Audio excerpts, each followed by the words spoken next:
एक आम पाठक की प्रतिक्रिया में आज बात कर रहे हैं संतोष दीक्षित के लिखे उपन्यास घर बदर के बारे में। अब ये बड़ा ही अद्भुत सा उपन्यास है और इस उपन्यास को एक आम पाठक के नजरिए से एक्सप्लेन करने के लिए हम इस्तेमाल करेंगे एक एक्सिस का। तो मान लीजिए कि हमारे पास एक एक्सिस है और उसके पॉजिटिव एंड के ऊपर है गुड फॉर्चून, जहां सब कुछ अच्छा हो रहा है, और उसके नेगेटिव एंड के ऊपर हम मान लेते हैं कि वो सारा कुछ है जिसे हम इल फॉर्चून कह सकते हैं या बैड फॉर्चून कह सकते हैं। तो अब जब ये एक्सिस रेडी हो गया और हमें पता लग गया कि गुड फॉर्चून और इल फॉर्चून का एक्सिस है, अब हम एक और टाइमलाइन के लिए एक और एक्सिस बनाते हैं, द एक्स एक्सिस, और मान लेते हैं कि ये कुछ इस तरह से है। ये पॉइंट है बिगिनिंग का पॉइंट, जहां से उपन्यास की शुरुआत हो रही है, और मान लेते हैं कि यहां पर इज द एंड पॉइंट। अब जो भी इस उपन्यास में होना है वो गुड फॉर्चून, इल फॉर्चून, बिगिनिंग और एंड, इस के बीच में होना है। अब अगर हम इस उपन्यास के बहुत सारे पात्रों को उपन्यास की शुरुआत में वो खुश है, गुड फॉर्चून जोन में है या नहीं है, या वो इल फॉर्चून जोन में है, यानी कि बहुत सारी तकलीफें हैं उनकी जीवन वगैरह में, उस हिसाब से अगर डालें तो कुछ पात्र जो है वो यहाँ आएंगे, कुछ पात्र जो है वो यहाँ आएंगे, और उसके बाद जिस तरीके से ये उपन्यास आगे बढ़ना शुरू होगा कि ऑलमोस्ट हर एक पात्र गुड फॉर्चून से शुरू होकर के अपनी यात्रा और गुड गुड करता हुआ कभी कभी नीचे इल की तरफ आता है और फिर वहीं रह जाता है उपन्यास के आखिरी में। कुछ ऐसे पात्र हैं जो इल फॉर्चून से शुरू कर रहे हैं या जो परेशानियों से शुरू कर रहे हैं, जिनके जीवन में बहुत सारी कठिनाइयां हैं, वहां से शुरू कर रहे हैं, और फिर वो अपनी कठिनाइयों से जीतना शुरू करते हैं। फिर कुछ ऐसा होता है कि वो नीचे गिरते हैं, फिर कुछ ऐसा होता है कि वो ऊपर की तरफ जाते हैं। तो अब अगर आप इस ग्राफ को देखें जो इस वक्त हमारे स्क्रीन पर है, तो बहुत सारे पात्र जो हैं वो अलग अलग तरीके से ट्रैवल कर रहे हैं, और पात्रों का ये जो ट्रैवल है, पाठक इसके साथ कुछ इस तरह से घुल मिल जाता है कि इन पात्रों के सुख दुख, उनका बढ़ना, उनकी परिस्थितियों का बिगड़ना, इन सब के साथ वो ट्रैवल करना शुरू कर देता है। तो असल में घर बदर का प्लॉट क्या है? अब इसे अगर बिल्कुल आसान तरीके से समझाना हो या किसी रेफरेंसिबिलिटी की मदद से समझाना हो तो बड़ा आसान है। आप ऐसा कीजिए, गोदान को लाइए और गोदान में से गाय का जो प्यार है और गांव, इसे बाहर निकाल दीजिए और इसकी जगह ले आइए आम नौकरी पेशा मिडिल क्लास या लोअर मिडिल क्लास आदमी को, उसे बिठाइए और बिठाइए अपना घर बनाने की चाह, अपना घर बनाने का प्यार। अब इसको इसके बीच में डालिए और बन गया घर बदर। I mean, like this is the easiest way to explain that what घर बदर is।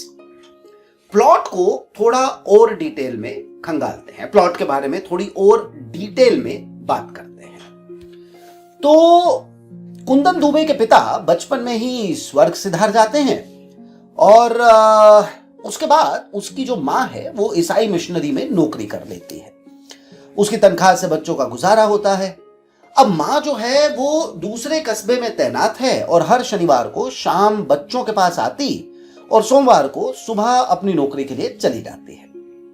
अकेले रहने और हमेशा सजग रहने या सावधान होकर रहने व संभल कर रहने की वजह से कुंदन दुबे और उनकी बहनों में समय से पहले गंभीरता आ जाती है। कुंदन दुबे 2-1 ट्यूशन करते हैं और उससे उनका खर्चा चलता है। अब कालांतर में कुंदू की माँ अपने एक ऐसे रिश्तेदार के यहाँ जाकर कुंदू के लिए रेलवे में नौकरी की बात करती है जो कि रेलवे भर्ती बोर्ड के बड़े मुलाजिम हैं। अब उनके मार्फत एक दूसरी जगह बात चलती है और फिर आखिरी में कुंदू रेलवे के गार्ड के पद पर बहाल हो जाते हैं। उनका अपना ब्याह होता है, बहनों का ब्याह होता है, उनका खुद का परिवार बढ़ता है। पत्नी की सलाह पर वो नई बस्ती में एक भूखंड लेकर अपना मकान भी बनाते हैं। ये एक अलग बात है कि वो जितना भी उनका नौकरी का पीरियड है, उस पूरे पीरियड में वो घर से दूर किसी दूसरे स्थान पर ही रह रहे हैं। रिटायरमेंट के बाद जब ये आदमी वापस घर लौटता है, तब तक उनके 3 जवान बेटे हैं, जिनमें से 2 की तो नौकरी लग गई है और तीसरा जो है वो बेरोजगार है। अब यही बेरोजगार बेटा कुंदू के लिए सिरदर्द बना हुआ है।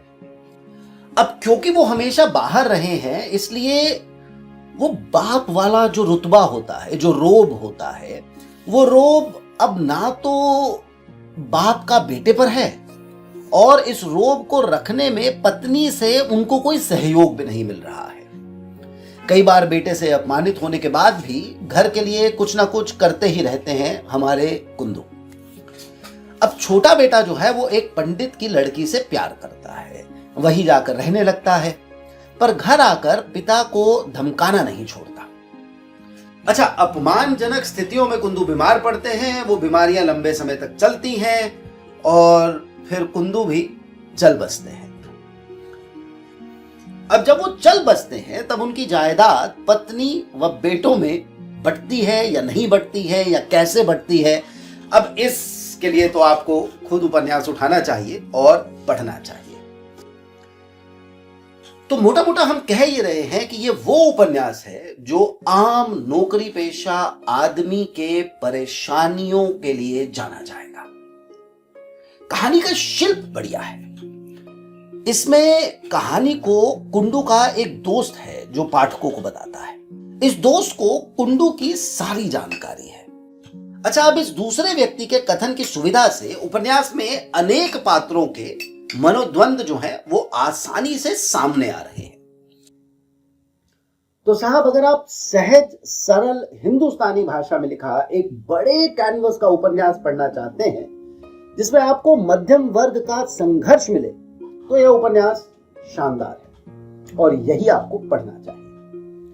अगर आप भी हिंदी पट्टी के उन अनेक असंख्य लोगों में से हैं जो नौकरी के कारण किसी दूसरे शहर में हैं और परिवार किसी दूसरे शहर में, तो यह उपन्यास आपका अपना जीवन वृतांत है।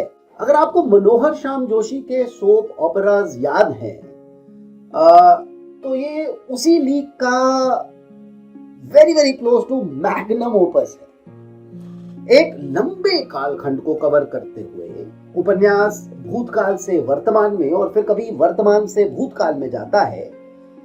ये लेखक का कथा कहन का कौशल ही है कि कहानी इतनी इजीली फ्लोट हो रही है। कहानी को फ्लोट कराने के लिए उपन्यासकार को बहुत सारे अध्याय या बहुत सारे दृश्य नहीं रखने पड़ रहे। ये शानदार बात है। उपन्यास में बहुत से हिस्से ऐसे हैं जो घर घर की कहानी टाइप के लगते हैं। कुंदू का रिटायरमेंट के बाद 2 साल की एक्सटेंशन के लिए मेडिकल सर्टिफिकेट बनवाने की चाह, लेकिन रिश्वत ना देना और उसकी वजह से हुए बहुत सारी प्रॉब्लम्स, या पत्नी का लगातार प्रेशर बनाना कि कुंदू कभी अपने परिवार के लिए भी सोचे, क्या हमेशा बहनों, माँ आदि आदि के लिए सोचता रहता है। कुंदू का माँ और पत्नी के बीच में फंस कर रह जाना, माँ का बहुत ज्यादा डोमिनेशन, तीज त्योहार पर पत्नी और उसके बीच की जो बहस है, जो बातचीत है, पत्नी का अपने घर के सामने वाले प्लॉट को खरीदने के लिए जो लगाई गई तिकड़म है, ये वाला जो पार्ट है, ये मेरा एक्चुअली फेवरेट है। आप असल में ढूंढते रहोगे कि हीरो कौन है, विलन कौन है, लेकिन ग्रे शेड्स की जिंदगी और ग्रे शेड्स के ये जो चरित्र हैं वो आपको बार बार कहेंगे असल में कौन होता है पूरा हीरो और कौन होता है पूरा विलन।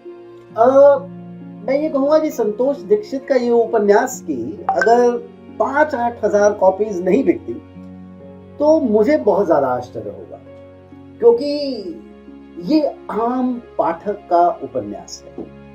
उपन्यास in the classical definition of उपन्यास। तो हम आज बात कर रहे थे संतोष दीक्षित के उपन्यास घर बदर के बारे में। नमस्कार, थैंक यू।